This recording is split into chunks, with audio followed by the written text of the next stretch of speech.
우리 서로 한번 인사 나누겠습니다. 잘 오셨습니다. 반갑습니다. 네. 오늘은 교회 절기적으로 보면 성령 강림 주일입니다. 바라기는 우리 가운데 임재하시는 성령님, 그 성령의 충만함을 받아서 날마다 성령과 동행하여 승리하는 저와 여러분 다 되시기를 바랍니다.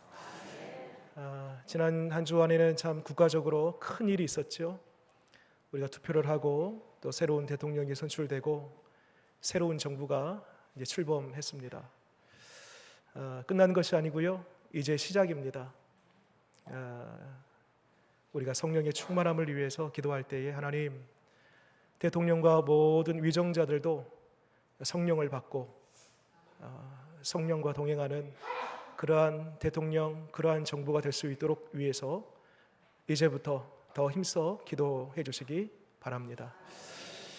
요한복음 3장 16절, 우리가 잘 알고 있는 구절이죠. 하나님이 세상을 이처럼 사랑하사 독생자를 주셨으니 이는 그를 믿는 자마다 멸망치 않고 영생을 얻게 하려 하심이라. 여러분, 이 말씀 보면은 하나님이 나오세요. 하나님이 어떤 분이신가? 세상을 사랑하사, 온 인류를 사랑하사 죄에 빠진 저와 여러분을 사랑하시는 하나님이시다. 하나님이 누구신가에 대해서 밝히고 있고, 그 사랑의 증표로 성자이신 예수님을 이 땅 가운데 보내시고 그 예수 그리스도를 통하여서 우리를 구원하셨으므로 하나님의 그 사랑을 성자 예수님을 통하여 확증해 보이십니다. 그 말씀이거든요. 그런데 이 요한복음 3장 16절에 성부 하나님 나오고요, 성자 예수님 나오는데 감추어진 한 분이 또 계십니다. 누구냐면 바로 성령 하나님이십니다. 아니, 그 말씀 속에 성령 하나님이 안 계시는데요? 그렇지 않습니다. 하나님이 누구신가? 하나님이 우리에게 이와 같은 사랑을 베푸셨구나. 예수님이 땅 가운데 오셔서 십자가를 통하여서 우리에게 구원 사역을 베푸시고 그 예수님을 믿음으로 말미암아 내가 구원받구나.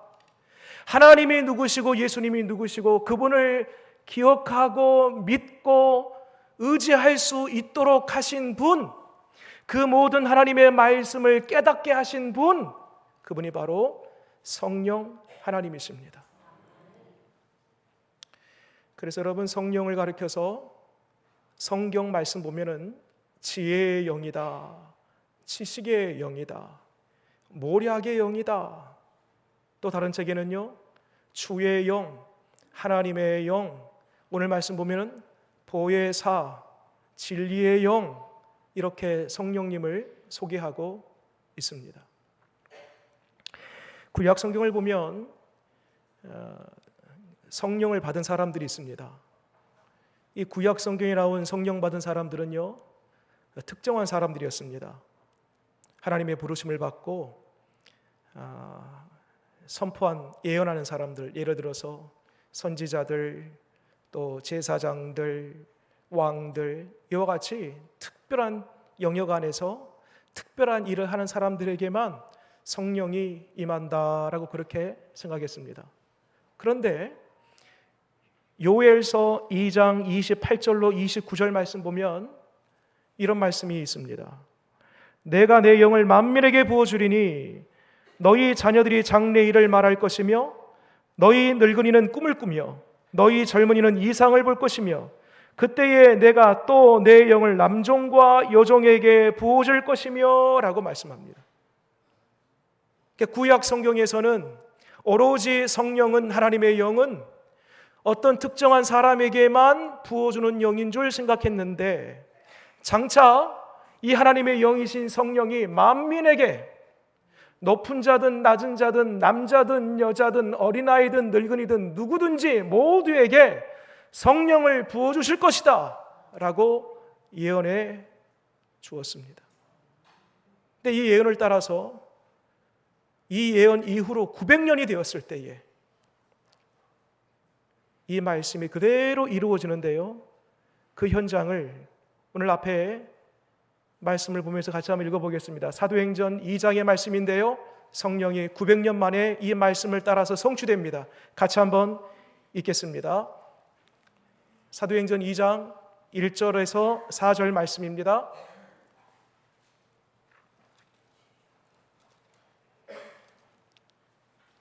같이 읽겠습니다. 오순절 날이 이미 이름에 그들이 다 같이 한 곳에 모였더니 호련히 하늘로부터 급하고 강한 바람 같은 소리가 있어 그들이 앉은 온 집에 가득하며 마치 불의 혀처럼 갈라지는 것들이 그들에게 보여 각 사람 위에 하나씩 임하여 있더니 마지막 그들이 다 성령의 충만함을 받고 성령이 말하게 하심을 따라 다른 언어들로 말하기를 시작하니라. 아멘. 900년 전에 요엘 선지자를 통하여서 하신 그 말씀이 그대로 오순절날 마가의 다락방에 모인 사람들 그 위에 불같이 바람같이 성령이 임함으로 말미암아 그 말씀이 그대로 성취됨을 보게 됩니다. 그 성령님이 어디 계실까요? 그 성령님이 지금 여기 우리와 함께하고 계심을 믿으시기 바랍니다. 그래서 지금 우리는 어느 시대를 사냐면 성령의 시대를 우리는 지금 살아가고 있는 것입니다. 오늘 말씀의 위치는요, 요엘 선지자가 만민에게 성령이 부어질 것이다 라는 그 말씀과 그리고 조금 전에 우리가 확인했던 사도행전 2장에서 그 900년 전에 예언했던 그 말씀이 실제 이루어진 그 사이에 예수님께서 부활하시고 승천하시기 직전에 제자들에게 말씀하신 이야기입니다. 뭐라고 하는 거 봤더니 내가 가야 되겠다. 그리고 내가 다시 성령으로 보혜사를 보내겠다. 그런 말씀을 하고 계십니다. 오늘 말씀 보면 성령님이 이 땅 가운데 오셔서 하는 역할, 우리에게 어떤 일을 하시는가에 대해서 크게 세 가지로 밝히고 있습니다. 그 첫 번째, 성령님이 우리에게 어떤 일을 하시는가? 여러분 기억해 보세요. 첫 번째로는 성령님은 우리와 함께 하십니다. 말하자면 하나님이 우리와 함께 하시기 위해서 성령을 우리 가운데에 보내주셨습니다. 자, 말씀을 한번 읽어볼까요?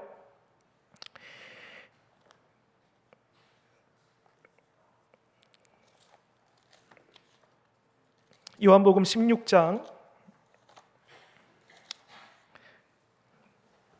7절 말씀입니다. 요한복음 16장 7절 함께 읽겠습니다. 시작. 그러나 내가 너희에게 실상을 말하노니 내가 떠나가는 것이 너희에게 유익이라. 내가 떠나가지 아니하면 보혜사가 너희에게로 오시지 아니할 것이요 가면 내가 그를 너희에게로 보내리니. 여러분, 하나님께서 사람을 창조하실 때에 창조의 목적은요, 에덴 동산을 만들어 놓고 가서 잘 가꿔라, 관리해야 돼, 노동력을 착취하기 위해서 사람을 만드신 것이 아닙니다. 사람 창조의 목적은요, 첫째도 둘째도 하나님이 사람과 함께 하시기 위한 거예요. 예수님께서 이 땅 가운데 오셔서 제자들을 부르십니다. 제자들을 부르실 때에도 그 목적이 너희들은 가서 복음을 전하라, 일꾼 되어라, 이게 먼저 목적이 아니었습니다. 제자들을 부르신 그 목적 역시 제자들과 함께 하시기 위함이었습니다. 여러분, 창조의 목적, 우리를 부르신 그 목적, 그것이 하나님과 함께 하기 위한 것입니다. 근데 문제는 죄가 들어옵니다. 여러분, 죄가 뭐예요? 살인, 간음, 도둑질, 여러분 이것은 죄의 현상입니다. 죄의 결과예요. 죄의 열매예요. 그럼 죄가 뭔가? 죄라는 것은요, 마치 가지가 나무에서 떨어져 나온 것처럼 하나님으로부터 분리된 그 상태, 그것이 죄예요. 죄. 여러분, 하나님과 분리되니까 가장 먼저 찾아온 게 뭐냐면요, 두려움과 불안함입니다. 가만히 있어도, 별일 없어도 불안해요. 두려워요. 이것이 죄성을 가지고 있는 인간의 실존입니다. 누가 쫓아오지 않는데, 내 가정에 별일 없는데 희한하게도 가만히 있으면 두려운 마음이 생기는 것, 불안한 것, 그것은 뭐냐면 하나님으로부터 떨어져 나왔기 때문, 그것이 인간의 죄로 말미암은 본성인 것입니다. 그런데 그 두려움 가운데 있는 우리의 실존 속에 누가, 예수님이 가시고, 왜 가셔야 됐냐면 우리 예수님은 사람의 몸을 입고 오셨습니다. 그래서 시간과 공간의 제약을 받을 수밖에 없어요. 그런데 예수님 가시고 오시는 성령님은 시와 공간을 초월해요. 누구든지 어느 지역이든지 모든 지역과 모든 사람들 가운데에 임할 수 있는 초월의 하나님이시기 때문에 그 성령이 오신다라는 것입니다.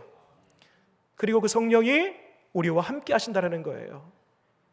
그래서 성령의 다른 이름이 뭐냐면 파라클레토스입니다. 파라, 뭐뭐와 함께하다. 클레토스, 보냄을 받다. 파라클레토스, 보냄받기 위하여 왔다. 함께하기 위하여 왔다. 여러분, 성령이 우리와 함께 하십니다. 그래서 여러분, 혹 이 자리에 언젠가부터 외로움이 찾아오고 혼자 있으면 두렵고 불안한 그런 마음들이 찾아오는 분들이 계십니까? 여러분, 오늘 말씀을 들으면서 그렇지, 나는 혼자가 아니다. 성령님이 나와 함께 하신다. 성령님이 나와 함께 하신다 라는 이 믿음으로 모든 두려움은 떠나가고 날마다 평안함과 담대함 속에 살아가는 저와 여러분 되시기를 바랍니다.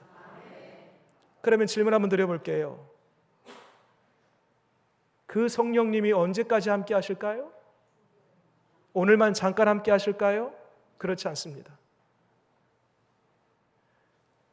여러분, 성부 안에 성자와 성령이 함께 하십니다. 성자 안에 성부와 성령이 함께 하십니다. 성령 안에 성자와 성부가 함께 하십니다. 이게 소위 신학적인 용어로 삼위일체라고 합니다. 예수님께서 뭐라고 하시냐면 세상 끝날 때까지 내가 너희와 함께함이라 라고 그렇게 말씀하셨어요.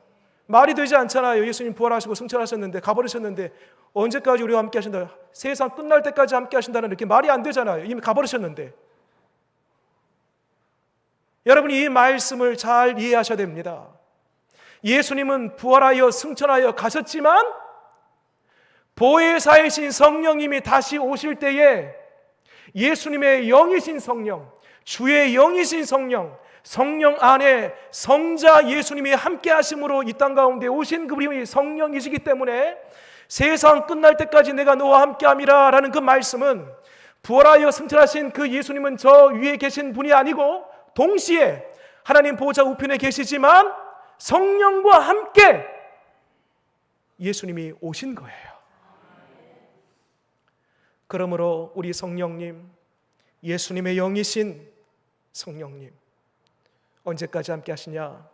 세상 끝날 때까지 우리와 함께 하시는 줄 믿으시기 바랍니다. 두 번째로, 우리 예수님이 우리 성령님이 왜 오셨나? 성령님이 우리 가운데 하시는 일이 있습니다. 8절 말씀 볼까요? 8절 같이 한번 읽겠습니다. 시작. 그가 와서 죄에 대하여, 의에 대하여, 심판에 대하여 세상을 책망하시리라. 우리 성령님은 깨닫게 하십니다.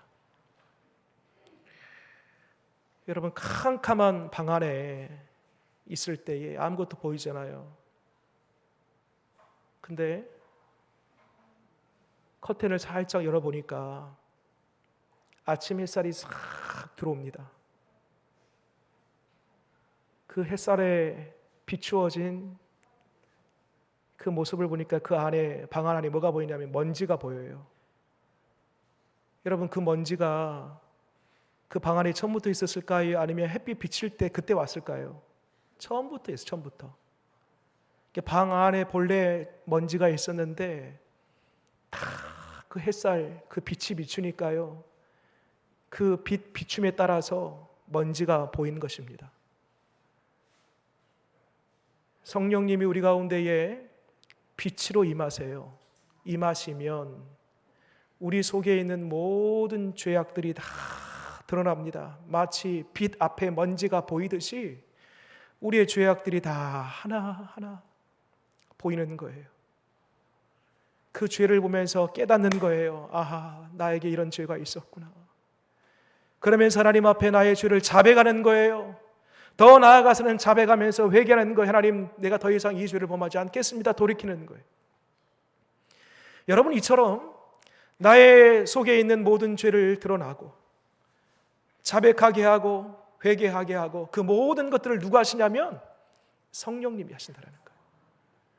사도행전 2장 말씀 보게 되면 성령을 받은 이 베드로가 오순절 다락방에서 불같은 바람 같은 성령의 충만함을 입고 그 사람들 앞에서 설교합니다. 예수님이 누구신지, 예수님이 그 고난과 부활의 의미를 전파할 때에 사람들이 가슴을 치면서 이런 반응을 보여요. 내가 어찌할꼬, 내가 어찌할꼬, 내가 어찌할꼬. 그때 사람들이 베드로 앞에서 통회 자복하고 회개하여 베드로에게 세례 받은 자가 3,000이나 더하였더라. 여러분, 이처럼 성령님이 우리 가운데 임재하시면 나의 모든 죄가 다 드러나는 것입니다. 그리고 우리를 회개의 자리로 이끌어 가십니다.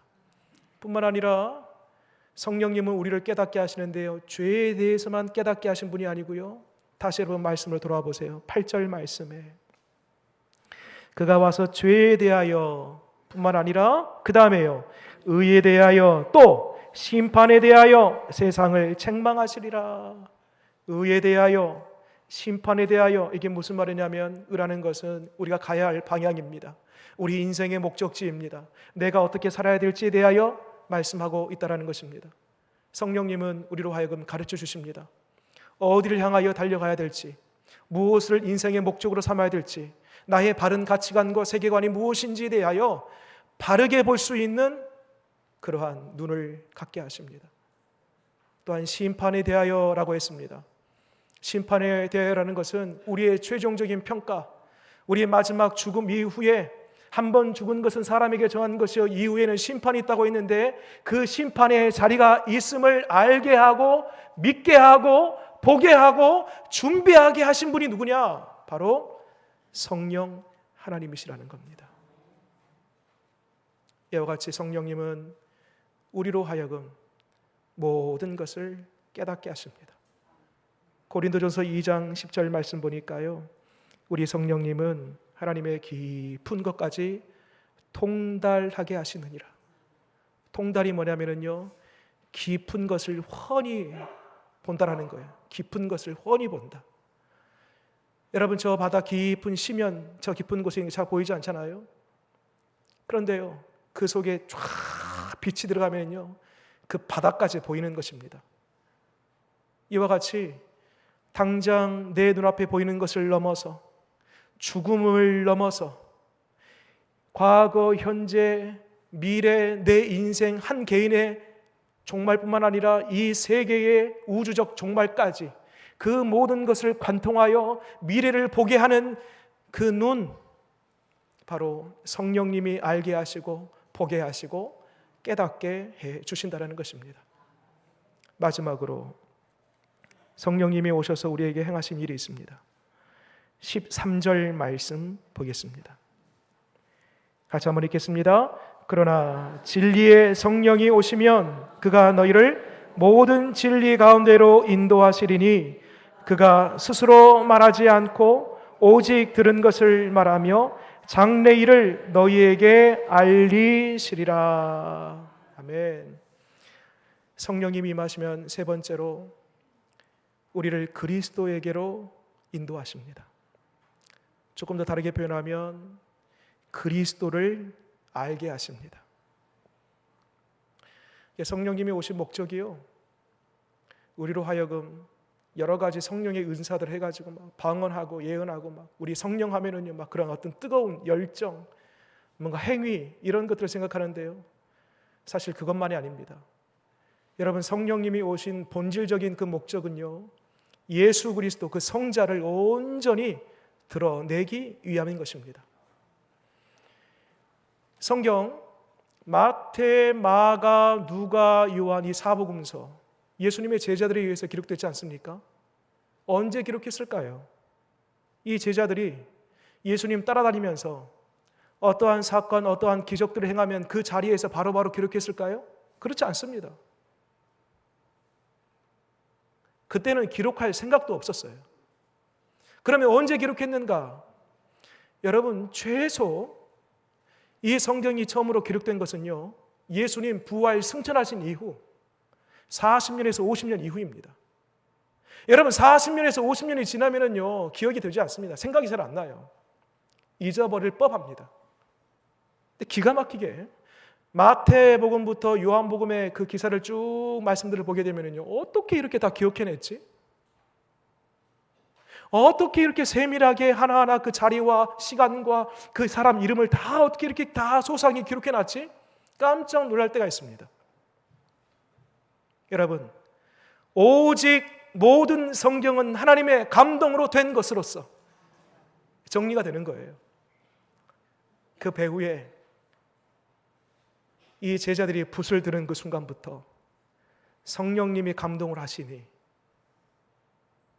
그 붓으로 하나하나 한 글자, 한 문단, 한 사건을 기록해 가면서 성령님이 감동을 주시니까요, 그때 그 일들이 세밀하게 상세하게 소상히 다 생각이 나는 것입니다.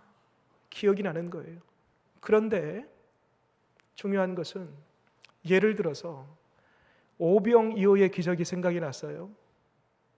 오병이어의 기적은 마태복음부터 요한복음까지 다 기록되어 있습니다. 그만큼 중요한 사건이에요. 사복음서 다 기록됐으니. 당시에는 오병이어의 기적은 예수님께서 보리떡 5개와 물고기 2마리로 야 사람들 많이 배불리 먹였구나, 예수님은 양식을 공급하시는 분이시구나, 이 정도 차원에서 이해를 했단 말이에요.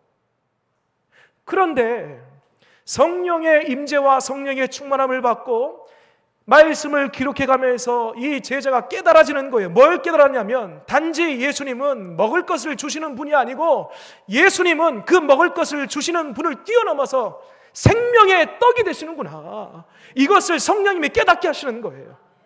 눈먼 자, 귀 막힌 자, 말 못하는 자, 귀신 들린 자, 이러한 사람들을 고치시면서 그때 당시에는 예수님은 이와 같이 고치시는 분, 병든 자를 회복해 하시는 분, 치유의 은혜가 있으시는 분, 이 정도로만 생각을 했고 이해를 했는데 성령님이 딱 임하니까요, 뭐가 깨달아지냐면 우리가 눈이 막히고 영적으로 귀가 막히고 영적으로 닫혀져서 아무것도 볼 수 없는데 성령님께서 오시니까 마침내 우리 예수님은 우리의 영적인 눈을 여시는 분, 우리의 인생 자체가 귀신 들렸었는데 눈이 다치고 아무것도 할 수 없어서 꼼짝달싹 못했는데 예수님은 우리로 하여금 영적으로 해방케 하시는 분, 이것을 성령님이 깨닫게 하시는 거예요.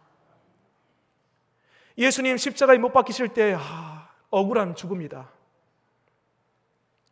예수님께서 내가 곧 죽는다, 사흘 만에 부활할 것이다 라고 누누이 3번이나 강조했음에도 불구하고 전혀 알지 못했어요. 그 의미를. 억울한 죽음이구나 라고만 생각했는데 나중에 성령의 충만함을 받고 성령님께서 깨닫게 하시는데 뭘 깨닫게 되냐면 예수님께서 십자가를 지신 그 이유가 단지 억울한 죽음을 넘어서 나와 우리의 모든 죄를 대속하시기 위한 어린 양의 희생의 제물로 드려진 제사였구나라는 것들을 성령님이 깨닫게 하시는 거예요.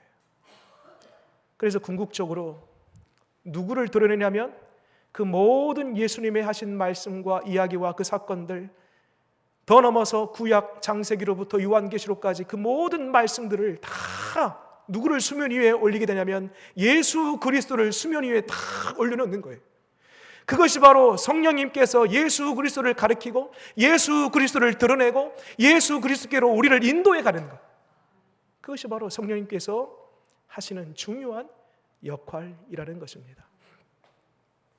한 발짝 더 나아가서 성령님은 하나님의 말씀을 통하여서 예수님을 수면 위에 올리시고, 그리고 그 예수님을 우리로 하여금 증거케 하십니다.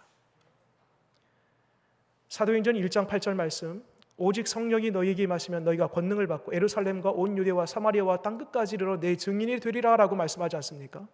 가운데 거 빼고 오직 성령이 임하시면 마지막에 내 증인 되리라. 여러분, 성령님이 임하시면요 증인 되는 거예요. 누구의 증인? 예수 그리스도의 증인. 여러분, 그래서 전도는요 세미나나 교육이나 훈련으로 되는 것이 아닙니다. 전도는 성령 받으면 되는 것입니다. 성령님이 임하면 증인되는 것입니다.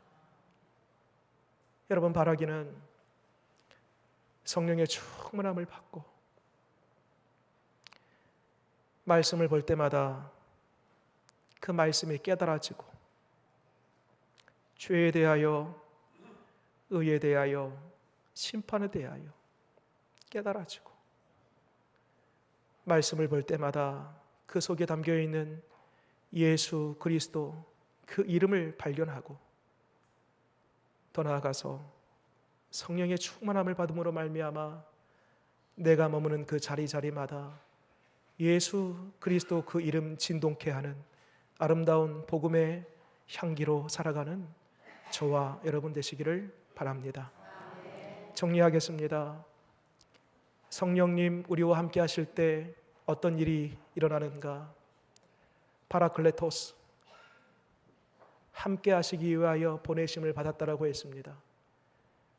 지금도 함께 하시는 성령님, 세상 끝날 때까지 나와 함께 하시는 그 성령님으로 말미암아 날마다 힘과 위로를 얻고, 성령님을 통하여서 말씀을 볼 때마다 깨달음을 얻고, 그 성령의 조명하심 아래서 나의 죄와 의와 모든 심판에 지금부터 미래까지 모든 것을 내다볼 수 있는 그 믿음의 눈이 활짝 열려지고, 그리고 성령을 통하여서 예수 그리스도를 말씀 속에서 발견하고, 더 나아가 예수 그리스도를 증거하는 증인의 삶 살아가는 저와 여러분 다 되시기를 바랍니다.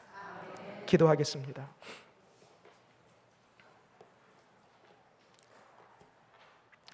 성령님, 오순절 다락방에 임하신 성령님, 지금도 여전히 우리와 함께하고 계시는 성령님이신 줄 믿습니다. 나는 결코 혼자가 아니고 지금도 내일도 나 죽을 때까지, 세상 끝날 때까지 나와 늘 함께 하시는 성령 하나님이신 줄 믿습니다. 혹 하나님 이 자리에 언젠가부터 불안하고 두렵고 외롭고 적적하고 그늘진 마음들이 찾아온 우리 성도들이 있습니까? 하나님, 오늘 말씀을 통해 성령님 나와 함께 하신다, 이것이 믿어지는 은혜가 있게 하여 주시옵소서.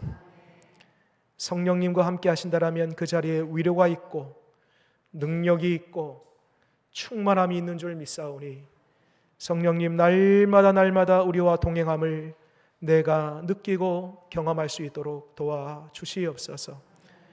우리 성령님 우리 가운데 임재하실 때에 깨닫게 하신다라고 했습니다.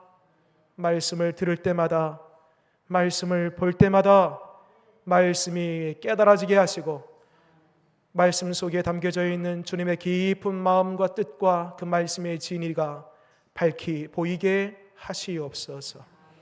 또한 성령님 우리 가운데 임재하심으로 말미암아 예수 그리스도를 드러내고 예수 그리스도를 증거케 하는 그러한 놀라운 능력을 우리 가운데 주실 줄 믿사오니 날마다 성령과 함께 내가 머무는 그 자리 속에 예수 그리스도 향기 진동케 하는 증인의 삶을 살아가는 우리 모두 되게 하여 주시옵소서.